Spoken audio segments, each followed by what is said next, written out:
একদিন বিকেল বেলায় মক্কা শরীফের নেতাগল বেগুন উত্তরই আবু বকরের ঘরে আইছে। কার ঘরে? আবু বকরের ঘরে। আবু বকর তো এই সময় সাহাবিও না, কিচ্ছু না, মুসলমানও না, আবু কুহাফার বেটা। তবে মক্কার সম্ভ্রান্ত একটা পরিবার, আবু কুহাফার পরিবার, ভেরি জেন্টেল।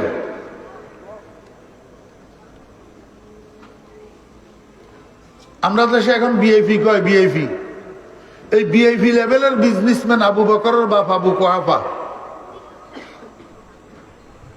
মক্কা শরীফের নেতাও গল, খেতাও গল, বেগুনোত্তরই আইসে আবু বকরের ঘরে। আই কয়, আবু বকর শুধু নিজের কাজেই আছেন, দুনিয়াদারির খবর রাখেন না। কয় কি হইছে? কয় কি না হইছে? আমাদের আব্দুল্লাহর ছেলে মুহাম্মদ, এতদিন পর্যন্ত আমরা তারে কত ভালো জানিলাম, বিশ্বাস করিলাম, সে তো চরিত্রবান ছেলে, বিশ্বস্ত ছেলে, কিন্তু এত বৎসর পরে এখন 40 বৎসর বয়সে আসি, কি কলমা একটা কয়, কি বলে আমরা বাপদাদার ধর্ম বলে ছাড়িয়ে দিতাম, আমরা আমাদের দেবদেবীদের পূজা বলে ছাড়িয়ে দিতাম, কি বলে এক আল্লাহ মানতাম, কি ধর্ম একটা বলে মানতাম। আপনি একটু জাতির উদ্দেশ্যে মুহাম্মদের বিরুদ্ধে একটা বিবৃতি দেন, আপনি কইলে মানুষে শুনবো। কেউ যেন মুহাম্মদের ফিসে না যায়, মুহাম্মদের ফিসে। আবু বকর কয়, এটা কি কইলেন? আমি তো এখনো মুহাম্মদের চিনিও না, জানিও না, ওনার সম্পর্কে কিছুই জানি না। একটা মানুষ সম্পর্কে না জানি, না চিনি, আমি কেমনে ওনার বিরুদ্ধে বিবৃতি দেব? এই লোকটা কোথায় যায়? উনি যায় কোথায়?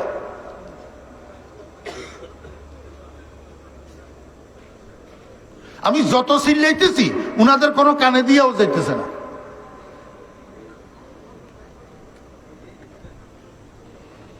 আর একজন যদি এখান দিয়ে আসে, আমি উড়ি যাবো মাইকের সামনে। তো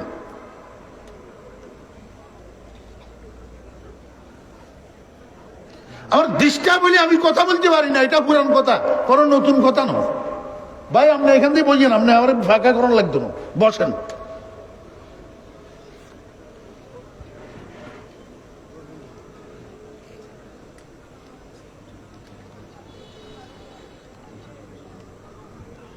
মোহতাম শাহ হুজুর বসে বসে নিরিবিলি বয়ান শুনেন, আবার উঠে।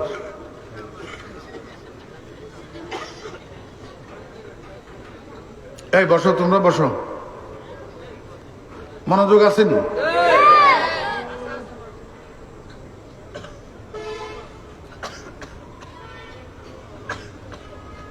আবু বকর কয় যে আমি তো মুহাম্মদ সাল্লাল্লাহু আলাইহি ওয়াসাল্লাম, মুহাম্মদ সম্পর্কে কিছু জানি না, আমি আপনাদেরকে বিবৃতি দিব কেমনে? আপনারা আমার একটা রাত সময় দেন, আমি আগামীকাল সকালে, আজকে রাত্রে কিছু প্রশ্ন তৈরি করবো, আগামীকাল সকালে মুহাম্মদের ঘরে যামু, যাইয়া উনারে প্রশ্ন এগুলা করবো। উনি যদি আমার এই প্রশ্নগুলোর উত্তর ঠিকভাবে দিতে না পারে, আমি সেখান থেকে আসি, মুহাম্মদের বিরুদ্ধে আপনাদেরকে বিবৃতি দিব। নেতারা চলে গেছে। ওইদিকে মুহাম্মদুর রাসূলুল্লাহ সাল্লাল্লাহু আলাইহি ওয়াসাল্লাম মক্কা শরীফের গলিয়ে গলিয়ে, তেমুয়া নিয়ে, সুম্মা নিয়ে, আড়ি আড়ি, দাঁড়াই দাঁড়াই, ইয়া আইয়ুহান নাস কুলু লা ইলাহা ইল্লাল্লাহ তুফলিহুন। আমরা শান্তিনগর বাজারে চরমনাইর ফিসা হুজুরের মুরিদানদের মাসিক ইজতেমা হয়। এই যেই শুক্রবারে মাসিক ইজতেমা, ওই সিলভারের মাইক কতগুণ আছে, সুঙ্গা মুজাহিদের টাই সুঙ্গা একটা লই শান্তিনগর বাজারে নামে, গলিয়ে গলিয়ে ঘুরি ঘুরি। ভাই সব, আজ মাগরিবের পর শান্তিনগর বাজার মসজিদে হালকায় জিকির ও দোয়ার মাহফিল অনুষ্ঠিত হবে। চুঙ্গাইগুনি তেঁড়ি আড়ি দাওয়াত দে। আমার একখানা কন্যা দোস্ত, আপনারে 500 টাকা দিলে আপনি এই কাজটা করতে পারবেন কিনা? ফেস্টি যে বাঁচবেও, আমি ফরিদুদ্দিন দেওয়াত্তান্ন।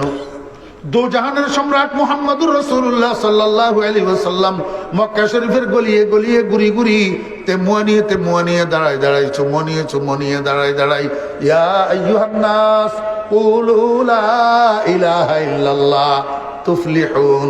ও ও মক্কাবাসী মানুষেরা, লা ইলাহা ইল্লাল্লাহ বলো, লা ইলাহা ইল্লাল্লাহ পড়ো, লা ইলাহা ইল্লাল্লাহ স্বীকার করো, লা ইলাহা ইল্লাল্লাহ মানো, দুনিয়া আখিরাতে সফল হইয়া যাইবে।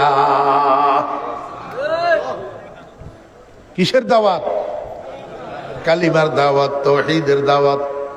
আমার ভাইরা, দোস্ত বাপ, কালিমার দাওয়াত, তাওহীদের দাওয়াত।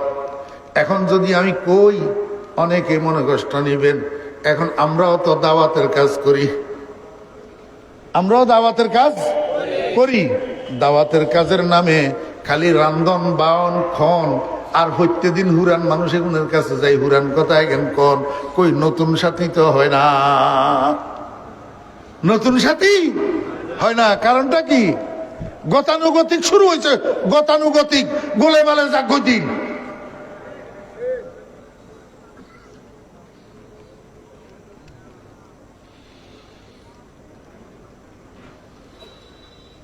আল্লাহর হাবিব জনাব রাসূলুল্লাহ সাল্লাল্লাহু আলাইহি ওয়াসাল্লাম দিবারাত্রি ভাবে দাওয়াত দিতেছেন, কিন্তু কোনো কাজে পৌঁছে না। একটা মানুষও কলমা পড়ে না, একটা মানুষও ঈমান আনে না। রাসূল আকরাম সাল্লাল্লাহু আলাইহি ওয়াসাল্লাম পেরেশান। রাসূল আকরাম সাল্লাল্লাহু আলাইহি ওয়াসাল্লাম, আল্লাহ কয় ফালা আল্লাকা বাকিউন নাফসাকা, ও বন্ধু ঈমান তো আমি দিই না, আর হেতের তকদিরে ঈমান থাকলে হেতে ঈমান আনবো। আপনি কিনলে পেরেশান হই নিজেরে শেষ করি এলাম। আল্লাহর হাবিব জনাব রাসূলুল্লাহ সাল্লাল্লাহু আলাইহি ওয়াসাল্লাম রাত্রে শোয়ার বিছানার মধ্যে শুই শুই চিন্তা করে, এত দাওয়াত দিলাম, একটা মানুষও কলমা পড়লো না, একটা মানুষও ঈমান আনলো না, তাহলে বোঝা গেল এই ইজতেমাই দাওয়াতে হবে না। আল্লাহু আকবার। এটার নাম উমুমি গাশত, উমুমি গাশত। তাহলে বুঝা যার উমুমি গাশত কাজে আসতেছে না, যখন এবার খুসুসি গাশত করতে হবে। খুসুসি গাশত মানে পার্সোনাল দাওয়াত, ব্যক্তিগতভাবে কারো ঘরে যাইয়া কাউকে মেনশন করি ব্যক্তিগতভাবে দাওয়াত দিতে হবে, তারপরে দেখা যাবে ঈমান আনে কি না। এখন নবীজি মনে মনে চিন্তা করেন, সর্বপ্রথম খুসুসি গাশতের টার্গেট কাকে বানাবো, কাকে নির্বাচন করব, কার কাছে যাব।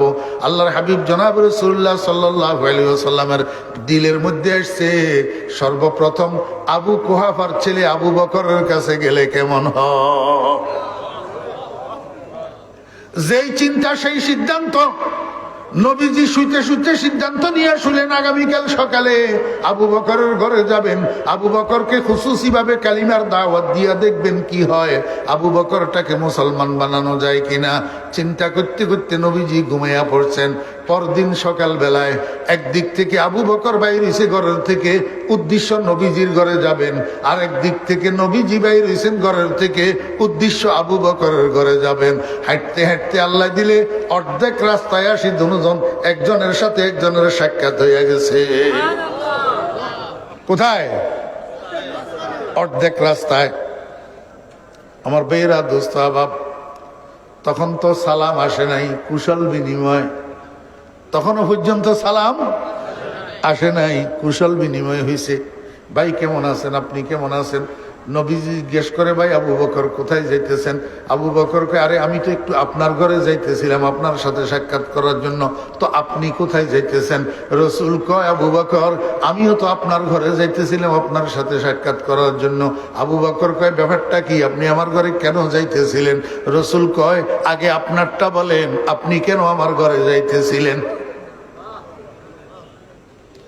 আবু বকর কয়, জনাব গতদিন বিকেল বেলায় মক্কার সর্দাররা একত্রিত হয়ে আমার কাছে গেছিল আপনার বিরুদ্ধে একটা বিবৃতি দেওয়ার জন্য, কিন্তু আমি বিবৃতি দিতে অস্বীকৃতি জানাইছি এই কারণে যে আপনার সাথে আমার জানাশোনা নাই, পরিচয় নাই, আপনার সম্পর্কে আমি কিচ্ছু জানি না। এই জন্য আমি অস্বীকৃতি জানাইয়া তাদেরকে বলছি, ভাইরা আপনারা আমাকে এক রাত সময় দেন, আমি আগামীকাল সকালে মোহাম্মদের ঘরে যাব, মোহাম্মদকে কিছু প্রশ্ন করব, সেই প্রশ্নের উত্তর যদি মোহাম্মদ ঠিকভাবে দিতে না পারে সেখান থেকে আসি আমি তার বিরুদ্ধে আপনাদেরকে বিবৃতি দেব। আমি জনাব এই জন্য গত রাত্রে আমি বসি বসি 10টা প্রশ্ন বানাইছি, এই 10টা প্রশ্ন সাথে করে এখন নিয়ে আসছি, আপনার ঘরে যাইতেছি এই 10টা প্রশ্ন আপনাকে করার জন্য। দেখি আপনার থেকে এই 10টা প্রশ্নের সঠিক উত্তর পাওয়া যায় কিনা। যদি সঠিক উত্তর দিতে পারেন তাহলে আপনার যতগুলা দাবি দাওয়াত, আপনার যতগুলা দাওয়াত আর দাবি সবগুলা সত্য। আর যদি সঠিক উত্তর দিতে না পারেন তাহলে আমি আপনার বিরুদ্ধে বিবৃতি দেব। রাসূল আকরাম সাল্লাল্লাহু আলাইহি ওয়াসাল্লামকে আবু বকর এই 10টা প্রশ্নের উত্তর জানার জন্য আপনাকে কষ্ট করি, আমার ঘর পর্যন্ত যাওয়ার দরকার নাই। আমরা দুজন যেই জায়গায় যেই অবস্থায় আছি এই জায়গাতে এই অবস্থায় আপনার 10টা প্রশ্ন করুন, দেখি আমি উত্তর দিতে পারি কিনা। আবু বকর কয় ইয়া রাসূলুল্লাহ, ওমা আবু বকরের মুখ থেকে কি বাইর হলো? এতক্ষণ কয় জনাব আপনি, আপনি জনাব জনাব, এখন কয় ইয়া রাসূলুল্লাহ। রাসূল আকরাম সাল্লাল্লাহু আলাইহি ওয়াসাল্লামের কলিজাটা আনন্দে উৎফুল্লিত হয়ে উঠছে। কিরে, হঠাৎ আবু বকরের মুখের থেকে ইয়া রাসূলুল্লাহ বাইর হলো কেন? মনে তো হয় তীর কলিজায় লাগিয়ে গেছে।